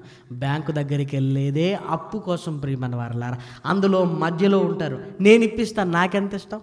ఆ బ్యాంక్ మేనేజర్కి ఎంత ఇస్తావు? ఆ ప్యూన్కి ఎంత ఇస్తావు? అప్పులో కూడా అందరికీ బాగాల. ఏం బతుకుతారండి ఇక పేదవాడు? ప్రియమైన వారలారా, అందుకే దేవుడు కూడా మనకి ఏం జాగ్రత్త చెప్తున్నాడంటే, వాళ్ళ చేతుల్లోనికి మీరు చిక్కుకోకండి. వాళ్ళు చాలా ప్రమాదకారులు. వాళ్ళకు దయ, జాలి, కనికరం అంటూ ఏమీ ఉండదు అంటున్నాడు. ప్రియమైన వారలారా, చాలా సందర్భాల్లో కనపడుతూనే ఉంటుంది. మరలా లేవియాకాండము 25వ అధ్యాయము 36వ వచనం చూడండి. లేవియాకాండము 25వ అధ్యాయము 36వ వచనం. నీ దేవునికి భయపడి వాని యొద్ద వడ్డీకైనను వడ్డీ తీసుకొనకూడదు. నీ సహోదరుడు నీ వలన బ్రతకవలెను. నీ దేవునికి భయపడి నువ్వు వడ్డీ తీసుకొనకూడదు. ఎవరైనా ఇచ్చడానికి వచ్చినా కూడా వద్దు బ్రదర్, వద్దు, నాకొద్దు, నేను ఇచ్చింది నువ్వు నాకు ఇచ్చావా, నాకు ఇంకేంటి? ఇదిగో ఈ వడ్డీ అనేది నీ కష్టం వల్ల నువ్వే బ్రతకాలి తప్ప నీ కష్టం అనేది నాకు వద్దు, దానిని స్వీకరించొద్దు అంటున్నాడండి దేవుడు. దానిని స్వీకరించొద్దు. ఈరోజు క్రైస్తవ సమాజంలో కూడా ఇలాంటి బిజినెస్లు జరుగుతున్నాయి. ప్రియమైన వారలారా, చాలా ఇబ్బందికరమైన పరిస్థితి. వాడు ఎలా వలపన్నాడో చూసారా? కొందరిని ఇచ్చేటట్టుగా, మరి కొందరిని తీసుకునేటట్టుగా. ఇదిగో ఇచ్చిన వాడికి తీసుకున్నవాడు మరణపు ఊరిలోనికి వెళ్ళిపోతాడు. ఒక చావు దగ్గర కుటుంబ సభ్యులందరికంటే ఒక ఆయన బాగా ఏడుస్తున్నాడు. ఏంటి ఈయన ఇంత బాగా ఏడుస్తున్నాడని ఆరాధిస్తే అప్పిచ్చినోడన్నా అంటున్నారు. అంటే కుటుంబ సభ్యుల కంటే అంత ఎందుకు ఏడుస్తున్నాడు ఇప్పుడు ఆలోచించండి మీరు. ఎంత ఇచ్చాడు మరి? అంటే మనం ఏంటంటే 2 లక్షలు రాగానే తీసుకో, 3 లక్షలు కానీ తీసుకో, 4. అప్పుడు ఇంట్లో ఎవ్వరు లేనప్పుడు మంచి పుస్తకం దులుపుతాం, దాంట్లో అన్నీ రాసుకొని ఉంటాం, మనం లెక్కలు వేసుకుంటాం. వీడి దగ్గర 2, వాడి దగ్గర 3, ఆమె దగ్గర 1,00,000, మొత్తం 10 లక్షలు. అమ్మయ్య, మళ్ళీ బుక్ మూసేసి మళ్ళీ సూర్లు పెట్టి మళ్ళీ పచ్చడి మెతుకులు తింటుంటాం, మళ్ళీ నీళ్ళు పోసుకుని తాగుతుంటాం. నీకు ఎన్ని లక్షలు ఉంటుంది కడుపుకు అన్నం తినక కదా? అప్పుడు ఆ బుక్లో ఉన్నాడు ఒక్కొక్కడు టపి టపి టపి అని పోతున్నాడు అనుకోండి, అందరికంటే ఎక్కువ వీడే ఫీల్ అవుతుంటాడు. ప్రేమని వారలారా, పోయాడా పోయాడా పోయాడు. అప్పుడు అందరికీ వాళ్ళ ఎందుకు పోయారో వాళ్ళ ఇబ్బందులు ఏమో, కానీ అందరు పోయారనకన్నా మంచిగున్నోడికి వీడికి గుండెపోటు వచ్చేస్తుంది. ఎవరికి చావే, తీసుకున్నోడికి చావే, ఇచ్చినోడికి కూడా చావే. అయినా ఏ ధైర్యంతో ఇస్తారు నాకు చెప్పండి? రేపేం జరుగునో నీకు తెలియదు. మీ జీవమే పాటిది. మనిషి ఇంతలో కనబడి అంతలో మాయమైపోయే ఆవిరి కప్పిస్తావా? ఏ క్షణంలో ఏం జరుగుతుందో తెలియదు అన్నప్పుడు బతికుంటాడని, నెల నెల ఇస్తాడని, అవన్నీ ఉన్నట్టే ఎంత ఊహించుకుంటామండి మనం? ఎంత ఊహించుకుంటాం చెప్పండి? తీసుకున్నప్పుడు కూడా ఏమంటాడంటే, ఎలాగో అసలు ఇవ్వలేనులేనే, వడ్డీకి ఇస్తే వాడే పోతాడు 4 రోజులు, ఈ 4 రోజులు ఏమన్నా కానీ వీడి లెక్క వీడుకుంటుంటుంది. చివరికి ఇదిగో 20 అనుకుంటాడు, 30 అనుకుంటాడు. ఆ తీసుకున్నవాడు ఏమంటాడో తెలుసా? ఒకడు వచ్చి అందరి దగ్గర వీళ్ళ కొంత వాళ్ళ కొంత ఒకే దగ్గర నాకు ఇవ్వు, నేనే ఇస్తాను కదా అన్నప్పుడు అందరి దగ్గరికి ఎందుకు ఒకేటికే ఇస్తే బాగుంటుంది అంటాడు. ఆ ఒకటి తప్పిమంటాడు, అంతే. ఇంకా అయిపోయింది. ఇంకా ఇయ్యొద్దు అని దేవుడు అంటున్నాడు, ఇవ్వద్దు అంటాడు. దాని వెనకాల చాలా ఉన్నవని దాని అర్థం. చాలా ఉన్నవి మనం అనుకున్నట్టుగానే జరగదు. ఇదిగో తీసుకోకండి, తీసుకున్నా కూడా పరిస్థితులు ఏమండి విషమించిపోతాయి. ఇవ్వలేని స్థితిలోనికి వెళ్ళిపోతుంటాం. మన లెక్కలు తలకిందులైపోతుంటాయి. ప్రేమన వారలారా, మన లెక్కలు తలకిందులైపోతుంటాం, ఇవ్వలేని స్థితిలోనికి వెళుతుంటాం. దయచేసి రాజుల గ్రంథంలో రాయబడిన సందర్భాన్ని చూడండి. రాజులు 2వ గ్రంథము 4వ అధ్యాయము మొదటి వచనము. 4వ అధ్యాయము మొదటి వచనం. అంతటి శిష్యులలో, ప్రవక్తల శిష్యులలో ఒకని భార్య, నీ దాసుడైన నా పెనిమిటి చనిపోయెను, అతడు యెహోవా యందు భక్తి గలవాడై ఉండెను, నీకు తెలిసి ఉన్నది కదా. ఇప్పుడు అప్పులవాడు నా 2 కుమారులను తనకు దాసులుగా ఉండుటకు, వారిని పట్టుకొని పోవుటకు వచ్చి ఉన్నాడు. చూసారా? దాసులుగా. ఇదిగో నా అప్పు తీరేంత వరకు నువ్వు నా దగ్గరనే పనుడిగా ఉండు. ఆ అప్పు తీరుతుందిగా. పాతకాలంలో ఇదిగో పేదవారిని, ఒరే మీ నాన్న అప్పు చేశాడు అది తీరేంత వరకు అని కొడుకును పెట్టుకునేవారు. ప్రేమన వారలారా, ఇదిగో తీరిపోయిందా అయ్యగారు అంటే, ఇదిగో అది తీరేది కదరా, నెల నెల పెరుగుతూనే ఉంది. ఇదిగో చక్రవడ్డీ, భూచక్రవడ్డీ, సూర్యచక్రవడ్డీ అని లేనిపోనివన్నేసి ఇదిగో వాళ్ళని బానిసలుగా పెట్టుకున్నారు. ప్రేమన వారలారా, దాని ఎఫెక్ట్ పిల్లల మీద పడింది. చూడండి, ఎలీషా గారి దగ్గరికి వచ్చింది. అయ్యా ఇప్పుడు అతను వచ్చాడు, అప్పులవాడు వచ్చాడు, నా పిల్లల్ని పట్టుకెళ్తాడట, అయ్యా నా పిల్లల్ని పట్టుకెళ్తాడట. ఆ ఎఫెక్ట్ పిల్లల మీద పడింది, కుటుంబం మీద పడింది. ప్రేమన వారలారా, కీర్తనల గ్రంథము 109వ అధ్యాయము 11వ వచనం చూడండి. కీర్తనల గ్రంథము 109వ అధ్యాయము 11వ వచనం. వాని ఆస్తి అంతయు వాని ఆస్తి అంతయు అప్పుల వారు ఆక్రమించుకొందురు. వాని ఆస్తి అంతయు అప్పుల వారు ఆక్రమించుకొందురు. చూసారా? అప్పుల వారు ఆక్రమించుకొందురు. ఇదిగో నువ్వు చేసినది దానికి నీకున్నదంతా పోవాలి.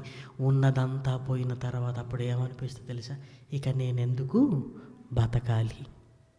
ఇక ఇదిగో ఇక్కడికి తీసుకొని రావటానికే అక్కడ వలేశాడు. ఆ వలలో చిక్కుకుపోయి చివరికి ఎక్కడికి తీసుకొచ్చాడు? చావు. అప్పుడు ఏమనిపిస్తుందంటే చచ్చిపోవాలి, నాకేముందని ఉండాలి, ఇక చచ్చిపోతాడు ప్రియమైన వారలారా. అందుకే మీరు బాగా గమనించండి, అప్పుల వల్ల ఆత్మహత్యలు జరుగుతున్నాయని మన భారతదేశంలో మనం వినటం కొత్తదా? ఇదేమన్నా? బోళ్ళంతమంది ప్రియమైన వారలారా, రైతులు ప్రియమైన వారలారా, పత్తి పండలేదని ఆత్మహత్య. అంటే పండుతుందని అప్పు చేశాడు, కానీ పండలేదు. అప్పు ఎలా తీర్చాలో అర్థము కాలేదు. తీసుకున్నవాడు వచ్చాడు, ఉదయాన్నే వచ్చి లేనిపోని మాటలు మాట్లాడుతున్నప్పుడు మనసు చివుక్కుమంది. పత్తి చేనికి వెళ్ళాడు, అక్కడే పురుగుల మంది తాగేశాడు. నెమ్మదిగా ఎలా చావులోనికి తీసుకుని వెళ్ళింది చూడండి. ఎందుకు చచ్చిపోయాడు ఆయన? అందరికీ డబ్బిచ్చాడన్నా ఎవరు తిరిగి ఇవ్వలేదు. ఈయన దగ్గర పెద్ద మొత్తంలో తీసుకున్నవాడే చచ్చిపోయాడన్నా, అంతే. నా డబ్బు పోయింది, ఇక నేనెందుకు బతకాలి? గుండె ఆగిపోయిందన్న. ఎన్ని చూడటం లేదు ప్రేమన దేవుని పిల్లలారా. అప్పుల వారు వాని ఆస్తిని ఆక్రమించుకుందరు. ఆస్తిని ఆక్రమించుకుందరు.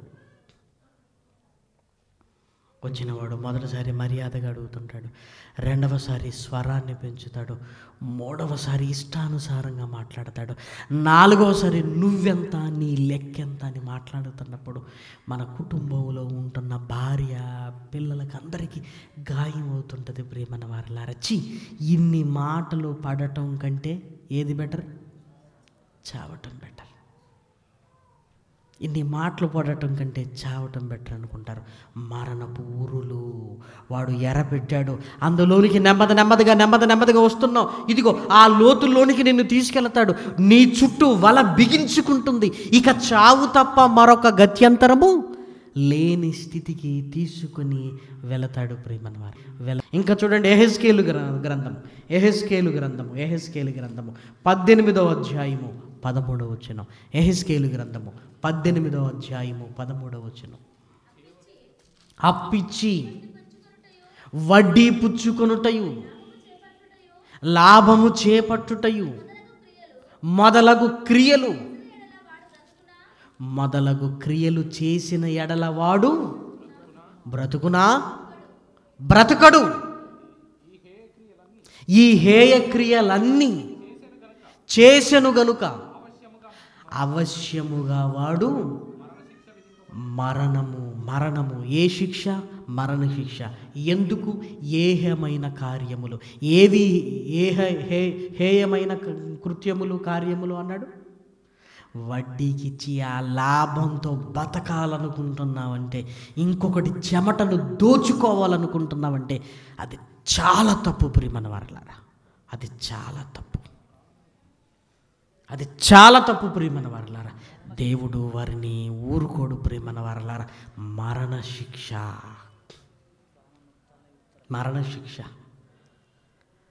చాలా సందర్భాల్లో గమనిస్తుంటాం. ఏమంటే ఇన్ని కోట్లు ఉన్నాయంటారు, కానీ పిల్లల్ని చూస్తుంటే, వాళ్ళ పరిస్థితులను చూస్తుంటే అసలు ఆనందంగా లేరు అని క్షణాలలో తెలుస్తుంటుంది ప్రియమైన వారలారా. ఎన్ని కోట్లు ఉంటే ఎలా చెప్పండి? ఇంకా ఎందుకు వీళ్ళ కుటుంబం ఇలా అయిపోయింది అని కాసేపు ఆలోచిస్తే, ఏమంటే వడ్డీ వ్యాపారాలు చేస్తారంటే అవును బ్రదర్ అంటారు, అంతే. ఇంకా ఎప్పటికీ బాగుపడదు ఆ కుటుంబం, ఎప్పటికీ బాగుపడదు.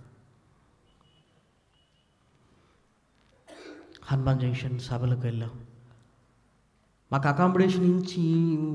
మమ్మల్ని అకామిడేషన్లో ఉంచిన ఆ ఇంటి ముందే ఒక చావు జరిగింది. 23 సంవత్సరాల కుర్రోడు ఆత్మహత్య చేసుకున్నాడు, అయ్యో అని బాధపడుతుంటే జస్ట్ ఒక 2 నెలల క్రితమే వాళ్ళ నాన్న చచ్చిపోయాడన్న, అంతకు ముందే వాళ్ళ అమ్మ చచ్చిపోయిందన్న. అసలు వాళ్ళ కుటుంబ పరిస్థితి అనేసరికి ఎందుకు ఇలా జరిగింది తండ్రి, ఎందుకు ఇలా జరిగిందనే నాలోనే వేదన కలుగుతుంది. అప్పుడు అన్న ఏంటన్న వాళ్ళు ఏం చేస్తారన్నప్పుడన్న వడ్డీ వ్యాపారం అన్నారు. ఇంకేంటి, ఇంకా ఆ కుటుంబం బాగుపడడానికి వీలు లేదు. అందరూ ఆత్మహత్యలే అన్న. ఆ కుటుంబంలో ఆనందం లేదన్న. 23 సంవత్సరాల కుర్రోడు చచ్చిపోయాడు. వాడికి ఎంత భవిష్యత్తు. మన మూలంగా ప్రేమన వారలారా, ఎంతోమంది ఇదిగో ఇబ్బంది పడుతున్నప్పుడు ఆ ఇబ్బందులన్నీ కలిసి మన కుటుంబం మీద పడితే మనం తట్టుకోగలవా? వద్దు. మంచి చేయాలి ప్రేమన వారలారా. మంచి మనకు జరుగుతుంది. ఒకరిని పట్టి పీడించాలి వడ్డీ కోసం అంటే అది దేవుడు, అది హేయమైనది అంటున్నాడు ప్రేమన వారలారా. నాకు ఇష్టము లేనిది అంటున్నాడు ప్రేమన వారలారా. వాళ్ళు మరణిస్తారు అని రాశాడు ప్రేమన వారలారా. ఏమండి, అది కాదు అని మరి దయచేసి మాత్రం అనుకోకండి ప్రేమన వారలారా. ఇవ్వటం తీసుకోవటం అలవాటుగా మారకండి ప్రేమన వారలారా. ఇచ్చే గుణం ఉండకూడదు, అప్పు తీసుకునే అలవాటు కూడా మనకు ఉండకూడదు ప్రేమన వారలారా. ఎన్ని మాటలు. ఇంకా చూడండి, హెజ్కేలు గ్రంథము 22వ అధ్యాయము 12వ వచనం. హెజ్కేలు గ్రంథము 22వ అధ్యాయము 12వ వచనం. నన్ను మరిచిపోయి నరహత్యకై లంచము పుచ్చుకొనివాడు మీలో ఉన్నారు. అప్పిచ్చి వడ్డీ పుచ్చుకొని నీ పొరుగువానిని బాధించుచు నీవు బలవంతముగా వారిని దోచుకొనుచున్నావు. ఇదిగో వారిని దోచుకొనుచున్నావు అంటున్నాడు ప్రేమన వారలారా. వారిని దోచుకొనుచున్నావు. వద్దు, వాళ్ళ కష్టం వాళ్ళకే ఉండనిద్దాం. మన కష్టాన్ని మనం నమ్ముకుందాం. ఏమంటే చేబదులు ఇవ్వాలి ప్రేమన వారలారా. కష్టంలో ఉంటారు కదా, తీసుకో 10,000, నా 10,000 నాకు ఇచ్చేయి, అయిపోయింది కదా ప్రేమన వారలారా. దీనికి ఏదో కలిపి ఇవ్వాలి, నెలలు ఇవ్వాలి. ఇదిగో నెలలు దాటితే ఇంత, సంవత్సరం దాటితే ఈ లెక్కలన్నీ ఎక్కడి ప్రేమన వారలారా. ఏమన్నా అలాంటి మనసు ఉండకూడదు ప్రేమన వారలారా. హబక్కూకు గ్రంథము 2వ అధ్యాయము 7వ వచనం.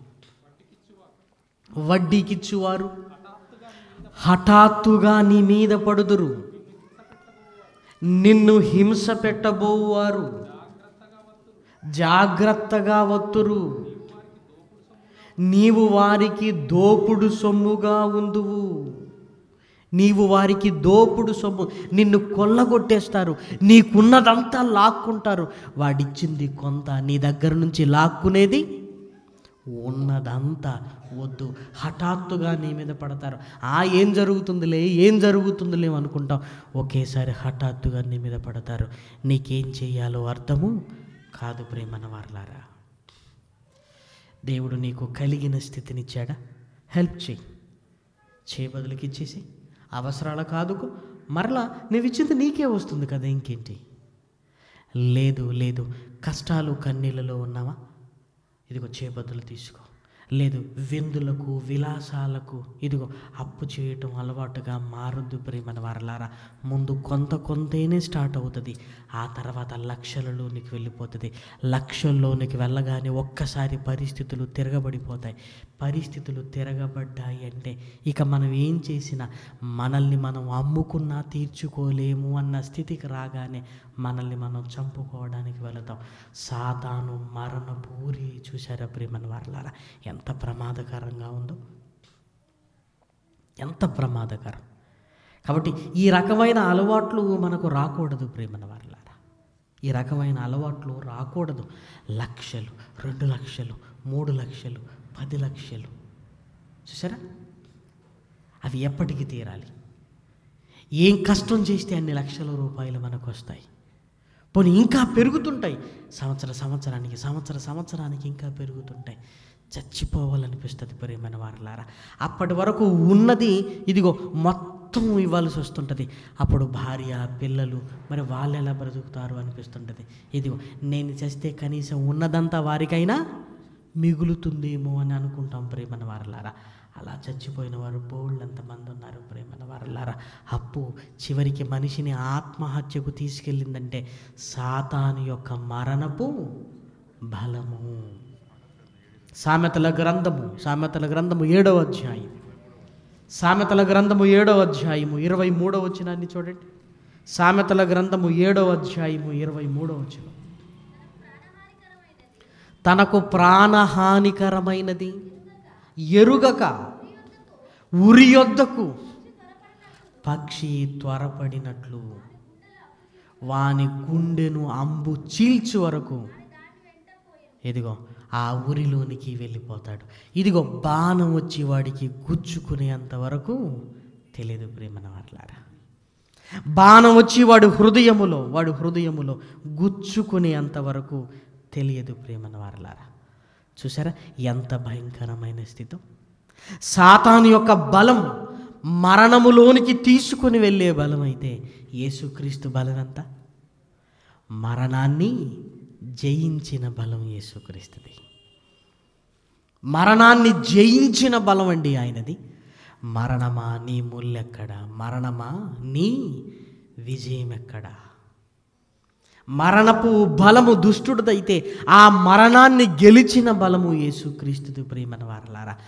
వేటకాని ఉరిలో నుండి ఆయనే మనల్ని తప్పించాలని ఇదిగో మహనీయుడైన యేసుక్రీస్తు కూడా వాడి తంత్రాలను ఎన్నో ఇదిగో మనకు చెప్పాడు. ఇదిగో వాడి వల ఇది, ఆ జోలికి మీరు వెళ్ళొద్దు అని ప్రేమన వారలారా. అందుకే మన కష్టం మనకు చాలు. ఇదిగో ఎవరో ఎలా ఉన్నారని నువ్వు ఆలోచించకు. ఎవరో ఏదో చేశారని మనం ఎత్తులకు పై ఎత్తులు వేస్తూ ఈరోజు పేరు ప్రఖ్యాతల కొరకు ఈరోజు గొప్ప అనిపించుకోవడానికి ఈరోజు ఎక్కడి నుంచో తెచ్చుకుంటే ఆ తర్వాత ఉన్నదంతా కోల్పోవాలి, అప్పు మిగలాలి, మనం చావాలి ప్రేమన వారలారా. అదే జరుగుతుంది. అది మరణపు ఊరి ప్రేమన వారలారా. అది చాలా భయంకరమైనది ప్రేమన వారలారా, చాలా భయంకరమైనది. దాని జోలికి వెళ్ళొద్దు, దాని ఊబిలోనికి వెళ్ళొద్దు.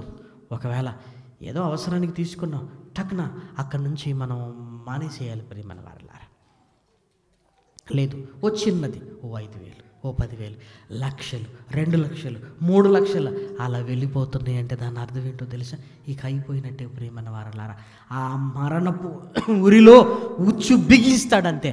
ఆ ఉచ్చు బిగగానే ఎక్కడికి వెళ్ళాలో ఏం చేయాలో మనకి ఏమీ అర్థం కాదు ప్రేమన వారలారా. వద్దు, మనకున్న దాంట్లోనే సంతృప్తి పడదాం. ఎందుకు ఈ పాఠం చెప్తున్నానంటే, పండుగ వచ్చిందని ఎవరైనా అప్పు చేశారా? అప్పు చేయకూడదని. పండుగ వస్తుంది, వెళ్ళిపోద్ది, దానికి అప్పు ఎందుకు కదా? పండుగ వచ్చిందనగానే ఎంత తెద్దాం, ఎక్కడి నుంచి తీసుకొస్తాం ఏంటి? 10,000 మళ్ళీ ఎంత ఇవ్వాలి? 40,000 ఇవ్వాలి. బాగుందా? వద్దు, మనకు ఉన్నదే. పండుగ అంటే బట్టల్లో లేదు, తినే తిండిలో లేదు. నిజమైన పండుగ యేసుక్రీస్తు మన హృదయంలో ఉంటే ఉంది ఆ పండుగ. జక్కయ్య యేసుక్రీస్తుని చూశాడు. యేసుక్రీస్తు జక్కయ్య నీ ఇంట్లోకి పద అన్నాడు, అంతే. ఆయన ఆనందానికి అవధులు లేవు. అప్పటి వరకు ఇంట్లో తెచ్చుకున్నవన్నీ మొత్తం ఇచ్చేసాడు. ఇదిగో నిజమైన ఆనందం యేసుక్రీస్తు మనలోనికి వస్తే. ఇదిగో యేసుక్రీస్తు పుట్టాడనే ఆనందం కాదు, యేసుక్రీస్తు లోకంలో పుట్టి నాలోనికి వచ్చాడనే ఆనందం. ఇది ఆత్మ సంబంధమైన ఆనందం. పండుగ వచ్చిందండి, 10,000 ఇచ్చి వెళ్ళిపోయిందంటే సంతోషం. పండుగ వచ్చి 10,000 అప్పేసి వెళ్ళిపోతేలా? అయ్యో ఇంకా ఈ సంవత్సరం కూడా పండుగకు గోడకు సున్నం వేయలేదని ఆలోచిస్తారా? ఏం కాదు, గోడకేం కాదు, ఏం కంగారు పడకండి. ఇప్పుడు సున్నం అంటే మళ్ళీ ఎక్కడికి వెళ్ళాలి? 5,000 రూపాయలు ఉంటే వేసుకుందాం, మన కష్టం ఉంటే సున్నం వేద్దాం. దీనికి అప్పు. ఇక మనం ఏమనుకుంటాం, ఇక ఇది అది ఓ 10,000 అయితే మొత్తం సర్దుతాంలే అనుకుంటాం. వద్దు, సున్నం లేకపోయినా ఎందుకు సున్నం వేయలేదని మనల్ని జైల్లో పెట్టేవారు ఎవరు లేరు. పోనీ గోడ దగ్గరికి వెళ్ళగానే గోడే తిడుతుందా మనల్ని? సున్నం ఎప్పుడు వేస్తావు నాయన? ఎందుకంటే సున్నం అనగానే మనం వేసుకునే పౌడర్ అంత కాదు, దానికి వేయాల్సింది కదా. చుట్టూ తిప్పాలి. మళ్ళీ ఏమంటాడు, డబుల్ కోటింగ్. సింగిల్ నడవదా? నడవదు బ్రదర్. ఎన్ని రకాల పెయింట్లు వచ్చాయి. సున్నం అని వెళ్తామండి మనం, అంతే. ఆ షాపోడు ఏమేస్తారు బ్రదర్ అంటాడు, సున్నం ఎందుకు బ్రదర్ ఈ కాలంలో, మరి ఏ వేయాలి, దీనికంటే అడ్వాన్స్ టెక్నాలజీ అంటాడు. ఇంకోటి అంట కడతాడు, దానికంటే ఏంటంటే తర్వాత డిస్టంబర్ అంట. సరే డిస్టంబర్ వేద్దాంలే అంటాడు. ఇంకోటాడు, మరి పుట్టి పెడితే ఇంకా 15 సంవత్సరాలు కదా, పుట్టి ఇన్ని కష్టాలు పడుతున్నామంటే మళ్ళీ దానికి పుట్టి పెట్టాలట. పుట్టి పెడితే నున్నగా ఉంటుంది, మనం కూడా నున్నగా అయిపోతాం. వద్దు, ఏదొద్దు. బంపర్ ఆఫర్, ఒకటి కొంటే ఒకటి ఫ్రీ అంటాడు, అంతే. ఇది కొంటే అది ఫ్రీగా వస్తుంది అనుకుంటాం, కొనేద్దాంలే అనుకుంటాం. పండుగలు రాగానే వస్తువులు కొనే అలవాటు అండి ప్రజలకి. పోనీ ఉంటే కొనుక్కుందాం, మన కష్టం ఉంటే. అప్పు తీసుకొచ్చి ఎందుకు కొనుక్కోవాలి ప్రియమైన వారలారా? అప్పు తీసుకొచ్చి ఎందుకు కొనుక్కోవాలి? అంత అవసరత ఏముంది చెప్పండి? వాడు మన చేత కొనిపించడానికి ఏమంటాడో తెలుసా? ఇదిగో అగ్గి పెట్టకుంటే గ్యాస్ స్టవ్ ఫ్రీ అంటాడు. అగ్గి పెట్టకుంటే గ్యాస్ స్టవ్ ఫ్రీ అని మనం అనుకుంటుంటాం, కానీ అగ్గి పెట్ట 3000 మాత్రమే అంటాడు. చీర కొంటే చీర ఫ్రీ, ఒక చీర కొంటే 2 చీరలు ఫ్రీ.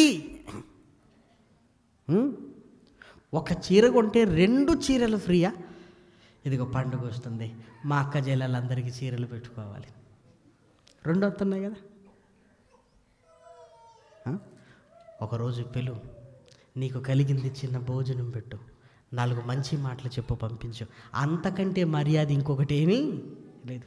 బట్టలు, చీరలు, ఈ పద్ధతులు ఇంకా పోలేదండి. అది కాదండి, వాళ్ళు మనకు పెట్టారు కదా, మనం పెట్టకపోతే ఏమనుకుంటారో, ఏమనుకోరు, కానీ మనమే అనుకుంటుంటాం. మనమే. పోనీ ఒకరు ఇద్దరు ఉంటారా, వీళ్ళకి పెట్టకపోతే వాళ్ళు బాధపడతారు, వాళ్ళకి పెట్టి వీళ్ళకి పెట్టకపోతే వీళ్ళు పడతారు. మరి ఎన్ని చీరలు పడతాయి? ఓ 20-25. ఇక షాపే పెట్టుకోవాల్సిందే ఇక కదా. మళ్ళీ ఇందులో ఏంటి, నీకు పెట్టినరు మరి నాకెందుకు పెట్టాలి, అయినా నాకెందుకు పెడతారులే. మళ్ళీ గొడవలు, అంటే పెట్టి కూడా తిట్టించుకోవాలి.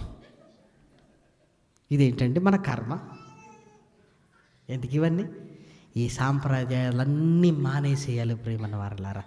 ఒకరోజు ఇంటికి పిలుచుకో, నీకు కలిగింది నువ్వు తింటున్నది. వాళ్ళు ఎవరు వచ్చారనుకోండి, తిండి మార్చడానికి వీలు లేనే లేదు. మన మీటింగ్కి వెళ్ళాం, మీటింగ్లో ఏమేమి వండారంటే chicken fry, chicken curry, mutton curry, ఆ తర్వాత చికెను కబాబు, ఫ్రాన్స్ కర్రీ, మళ్ళీ వంకాయ, మొత్తం చూశాను. ఇంచుమించు 2000 ఖర్చు అవుతుంది. ఫుల్గా తిట్టాను, తినుకుంటూనే తిట్టాను. మనం తినకపోతే బాధపడతారు కదా అని. నేను తిన్న తర్వాత ఇంకొకసారి ఎప్పుడు ఇలాంటి భోజనం పెట్టకూడదు, ఎప్పుడు. అన్నా సారీ అన్న, ఇంకోసారి ఎప్పుడు ఇలా చేయనన్నా. ఓ తిండికి 2000. ఇంకా నా ఇంటికి తీసుకెళ్ళి పెట్టాడు కనుక ఇంకా 10 మంది ముందు పెడితే వీడు ఎంత తిండిపోతాడు అనుకున్నట్టుంది. ఆ భోజనాలన్నీ ఇంత. తిండికి 2000 రూపాయల. దేవుడు సంతోషపడింది, నీకు కలిగింది పెట్టు, నీకు లేనిది నాకెందుకు తెచ్చి పెడతాం. నిజమైన సంతోషం ప్రేమ కలిగిన చోట ఆకుకూరలు తింటే ఉంటుంది అన్నాడండి సామెతల గ్రంథం. పగవాని ఇంట్లో క్రొవ్విన మాంసము తినట కంటే ప్రేమ కలిగిన చోట్ల ఆకుకూరలు. నీ ప్రేమను పంచు చాలు. ఏంటి ఈ భోజనాలు? ఇవన్నీ కూడా ఇవన్నీ మానేసుకోవాలి ప్రియమైన వారలారా. అప్పుడు నీ కష్టం నీ చేతుల్లో కనపడుతుంటుంది ప్రియమైన వారలారా. నీ కష్టంలో దేవునికి ఇవ్వగలిగే స్థితి ఉంటుంది. నీ కష్టం నీకు సరిపోతుంది, చాలు. అన్న వస్త్రము కలిగి తృప్తి పొందుతాము అని. అందుకే ఇది కొనాలి, అది కొనాలి, పండుగ కదా, పలహారాలు చేయాలి, చేయకపోతే ఎలా? పంటి కింద ఏది కరకర అనకపోతే ఎలా? పండుగ వస్తుందంటే పెద్ద జాబితా ఉంటుందండి మనకి. నీకు కలిగి ఉంటే చెయ్యి, ఎన్ని చేస్తావు చెయ్యి. నీకు కలిగి ఉంటే లేనిది మాత్రం అప్పు చేయొద్దు ప్రియమైన వారలారా. బట్టల కోసం అప్పు చేయొద్దు, తిండి కోసం అప్పు చేయొద్దు, ఇదిగో ఈ ఇంటి కోసం అప్పు చేయొద్దు. ఉన్న దాంట్లోనే ఉండాలి. ఉన్న దాంట్లో నిజమైన ఆనందం వాక్యంలో ఉంది ప్రియమైన వారలారా. పరలోకమందు కన్న తండ్రికి నిజమైన ఆనందం మన మార్పులో ఉంది ప్రియమైన వారలారా. మనం మారటం కంటే దేవునికి ఆనందం ఇంకొక దానిలో లేదు. ఆయన మనలో ఉంటే ఇదిగో ఇంకొక ఆనందం దేనితో సాటి రాదు. అందుకే ఆనందించండి ప్రభువునందు. మరలా చెప్పుదును అంటే మన ఆనందం అంతా ప్రభువులో ఉండాలి తప్ప లోకంలో ఈ తిండి ఈ బట్టలు వీటిలో ఉండకూడదు ప్రేమన్న వారలారా. వాటి కొరకు దయచేసి అప్పుల పాలు కాకూడదు. సాతాను మరణపు ఉరిలో నుంచి మనం తప్పించుకోవాలి. ఇదిగో మహనీయుడైన యేసుక్రీస్తు శిలువ మరణాన్ని గెలిచి వాడి మరణపు ఉరుల నుంచి మనల్ని తప్పించి శ్రేష్టమైన వాక్యాన్ని మన కళ్ళ ముందు పెట్టాడు. ఈ వాక్యం వింటున్నప్పుడు మనకు అర్థమవుతుంది, అమ్మో అప్పు చెయ్యకూడదు, వడ్డీకి ఇవ్వకూడదు. ఇలా జాగ్రత్తగా మనం ఉండగలిగితే ప్రేమన వారలారా వాడి మరణపు ఊరిలో నుంచి మనం తప్పించుకోగలుగుతాం ప్రేమన వారలారా. కాబట్టి ఈ రెండు మన జీవితంలోనికి రాకూడదు. ఒకరికి ఇచ్చే పరిస్థితి రాకూడదు, ఒకరి దగ్గర నుంచి తీసుకునే పరిస్థితి కూడా రాకూడదు. ఎందుకంటే తన ద్రవ్యమును వడ్డీకి ఇవ్వద్దు అని బైబిల్ గ్రంథంలో ఎన్ని మాటలు. తీసుకోకండి, వాడు హఠాత్తుగా మీ మీద పడతారు, మీ ప్రాణాలే కోల్పోయే స్థితిని తీసుకుని వస్తాడు అన్నాడు.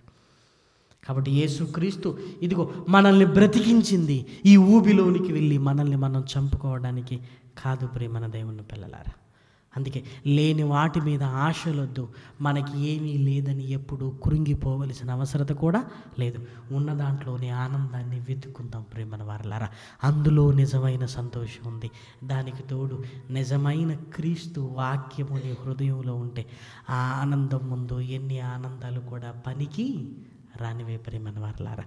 అలాంటి మంచి మనసు దేవుడు మనకందరికీ ఇవ్వాలని కోరుకుంటూ నేను ముగిస్తున్నాను ప్రేమన వారలారా. ప్రార్థన చేసుకుందాం. దయగలిగిన మా కన్న తండ్రి, మీకు వందనములు నాయన. మంచి మాటలతో మమ్మల్ని తృప్తిపరిచిన ఆయన, మా జీవితంలో ఆ మరణపు ఊరులను గురించి నాయన మాకు తెలియజేసినందుకు మీకు వందనములు నాయన. ఏది అలవాటుగా మారిపోయిన ఆయన చివరికి ఆత్మహత్యలలోనికి వెళ్ళగలిగే దుస్థితి రానివ్వకుండా నాయన కృప చూపమని కోరుకుంటూ, కూడి వచ్చిన మీ పిల్లలందరినీ బలపరిచిన ఆయన ఇంకా నీ దాసుల ద్వారా మంచి మాటలు వినిపింపజేయమని కోరుకుంటూ తండ్రి, దీని కొరకు కష్టపడిన మీ పిల్లలందరినీ కృపతో జ్ఞాపకం చేసుకోండి. మరి ముఖ్యంగా నాయన కరీంనగర్ సెమినార్ విషయంలో నాయన వాతావరణాన్ని అనుకూలపరిచిన ఆయన నిన్ను మహిమపరుచుకునే భాగ్యాన్ని నాయన మా అందరికీ ఇచ్చినందుకు మీకు వందనములు. దాని కొరకు కష్టపడిన మీ పిల్లల్ని జ్ఞాపకం చేసుకోండి. కష్టాన్ని ఇచ్చిన మీ పిల్లల్ని జ్ఞాపకం చేసుకోండి. పనుల ద్వారా ప్రార్థనల ద్వారా నాయన అనేక రకాలుగా నాయన నీ పని కొరకు పనిముట్లుగా మీ పిల్లలు నాయన కష్టపడ్డారు నాయన. వారందరికీ ప్రతిఫలాన్ని ఇవ్వండి నాయన. ఇంకా నీ పనిలో నాయన మీ పిల్లల్ని సమృద్ధిగా వాడుకొనుమని కోరుకుంటూ నాయన మరిన్ని కార్యక్రమాల కొరకు మమ్మల్ని అందరినీ ఆయత్తపరచమని కోరుతూ క్రీస్తు నామమున ఈ ప్రార్థన అడిగి వేడుకొనుచున్నాము తండ్రి. ఆమేన్.